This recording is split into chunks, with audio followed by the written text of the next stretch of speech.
જય માતાજી, જય શ્રી કૃષ્ણ। હું તમારા માટે લાવ્યો છું એક નવી આઈટમ। જૂની જ છે પણ હવે તમને જો ખબર હોય તો આનું નામ કહી દેજો કે તમે આ આઈટમને શું કહો છો। પહેલાં આપણે તેલ મૂકવાનું છે, 4 થી 5 પાવડા તેલ લઈ લઈએ। ધીમ ફ્લેમ ઉપર ચાલુ કરી દઈશું। 4 થી 5 પાવડા તેલ નાખી દઈએ।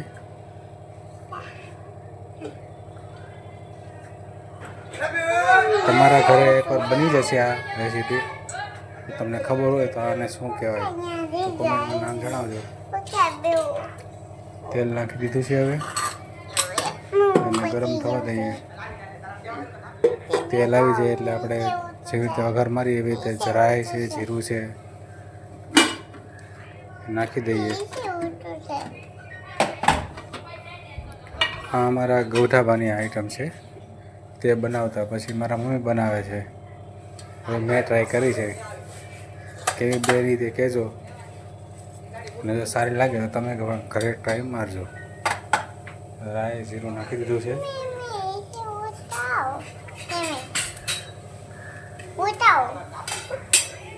હવે આપણે મીઠા લીમડાના પાન નાખશું।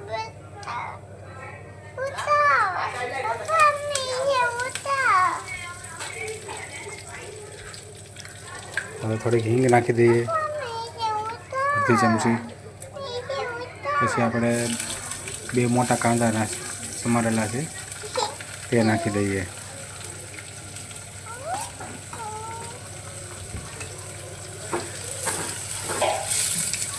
બરોબર અને સાતળવા દઈએ। સતળાઈ જાય એટલે આપણે નાખી દઈશું હવે લીલું લસણ છે, પછી આદુ મરચી છે, એ બધું મિક્સ સમારેલું છે તે નાખી દઈએ।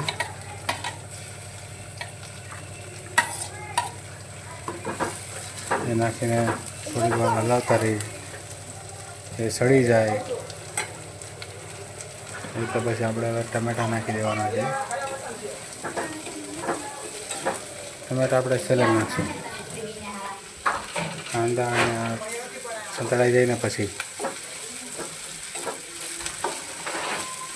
થોડીક વાર ધીમું ફ્લેમ ઉપર સાતળવા દેવાનું।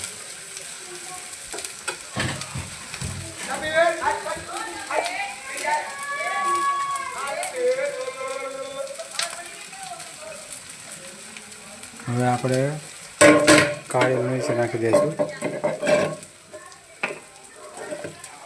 સ્વાદ અનુસાર।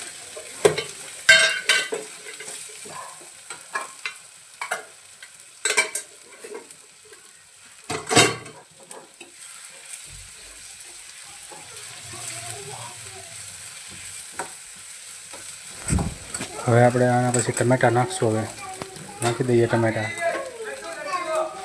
2 ટમેટાં સુધારેલા છે, મીડિયમ સાઇઝના।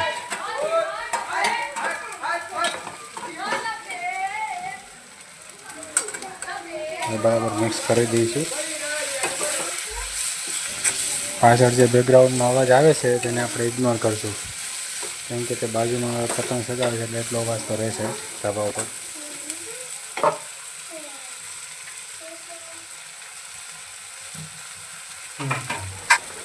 બરોબર સતળાઈ જાય આપણે સ્વાદ અનુસાર મીઠું નાખી દઈશું, નમક।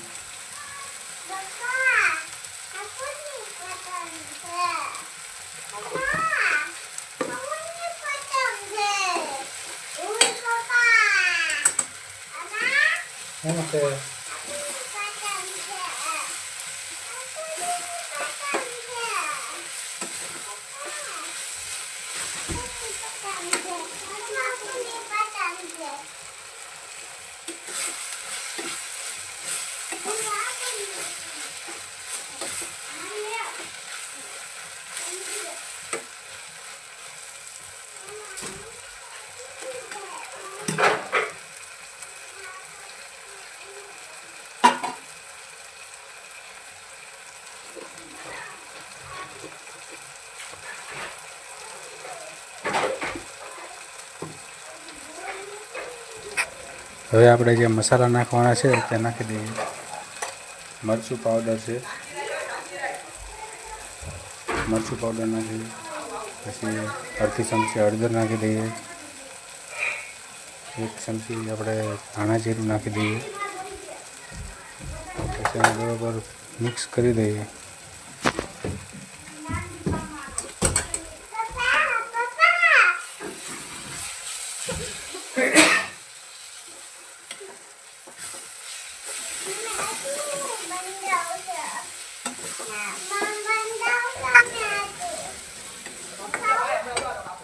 હવે આપણે મેન વસ્તુ નાખી દઈએ, છાશ નાખવાની છે આપણે. હવે બરાબર કમ્પ્લીટ બધું ચડી જાય એટલે છાશ નાખી દઈએ આપણે 3 ડોયા. એ તમારી રીતે નાખવાનું, તમારે કેટલું બનાવવું છે, 1 ડીશ 2 ડીશ.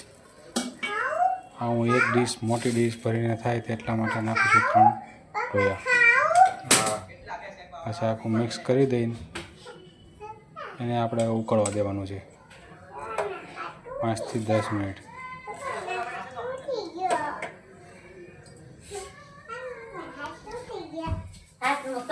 તૂટી ગયેલું છે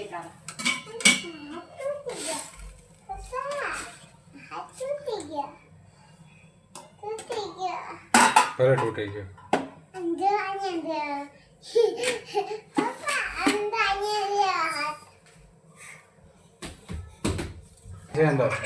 હવે જો આ બરાબર ઉકળી ગયું છે, આપણે નાખવાનો છે હવે ચણાનો લોટ. થોડો થોડો લોટ નાખતો જવાનો અને હલાવતા જવાનું.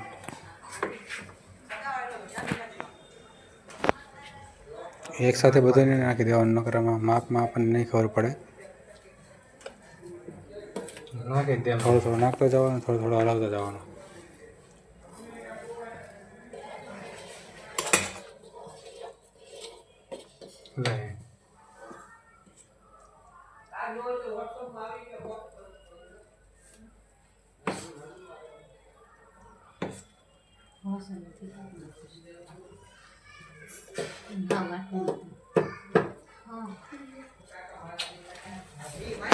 બરોબર અને મિક્સ કરી દેવાનો છે આપણે. જો આપણને એવું લાગે કે હજી લોટની જરૂર છે તો આપણે નાખો થોડો, બહુ ઢીલું છે.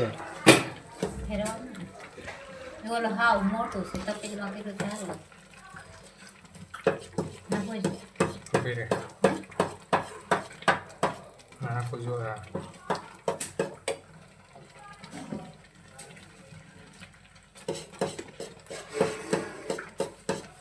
નાખ દે બસ.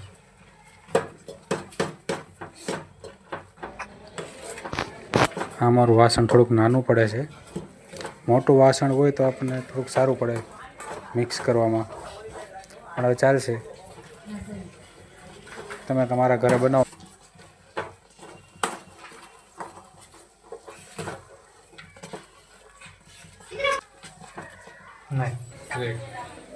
તમે પણ આ રેસીપી અચૂક ટ્રાય કરજો. બહુ શિયાળામાં બહુ મજા આવે છે ખાવાની.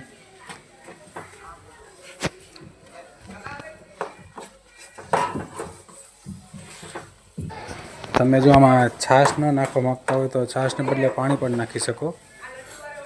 ગરમ પાણી ઉકાળીને અને સાઈડમાં પછી નાખી દેવાનું. છાશ નાખો તો થોડુંક ખટાશ આવે, એના માટે છાશ નાખતા હોય અને છાશ જો ન નાખી તો પણ પાણી નાખી શકો છો. હવે લીલા ધાણા આપણે નાખી દેવાના છે. મેથી પણ નાખી શકો છો, પાલક પણ નાખી શકો છો. હવે બરાબર મિક્સ કરી દેવાનું છે આપણે, એટલે આપણી આઈટમ તૈયાર. અને જો તમારે બહુ વધારે ખટાશ જોતી હોય તો તમે લીંબુ પણ ઉમેરી શકો છો. એકવાર તમે ટ્રાય કરો, બહુ મજા આવશે. અને હા, આ વિડીયોને ફોલો અને લાઈક શેર કરી દેજો, કેમ કે આમાં કીધા વગર કોઈ ફોલો નહીં કરે, લાઈક નહીં કરે.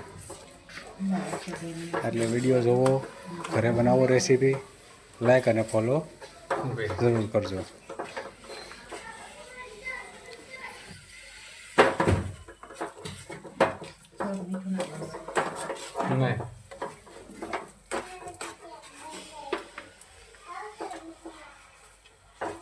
ખટાશ છે,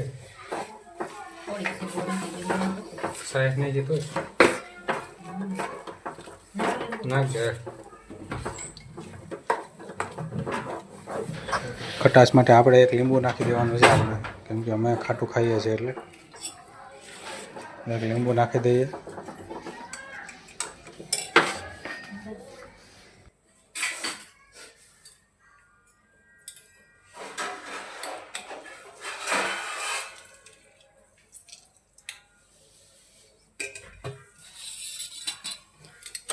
નાખું બેન નાખો.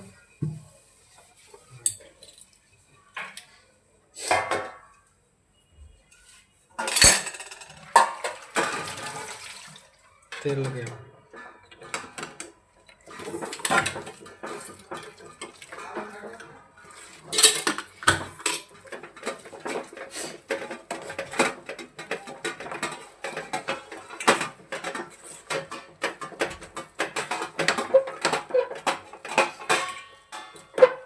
આ રેસીપી આપણી તૈયાર થઈ ગઈ છે. એક ડીશમાં તેલ લગાવી આપણે આમાં નાખી દેવાનું છે બધું, બરોબર સેટ કરી દેવાનું છે.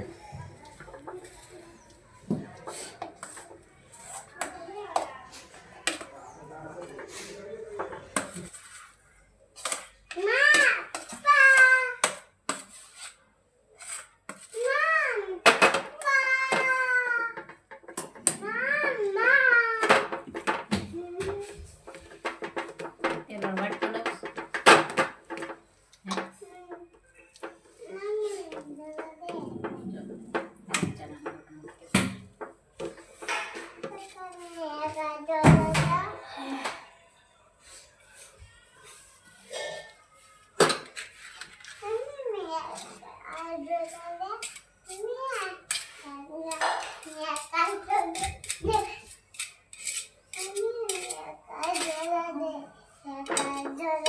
બોલે લો.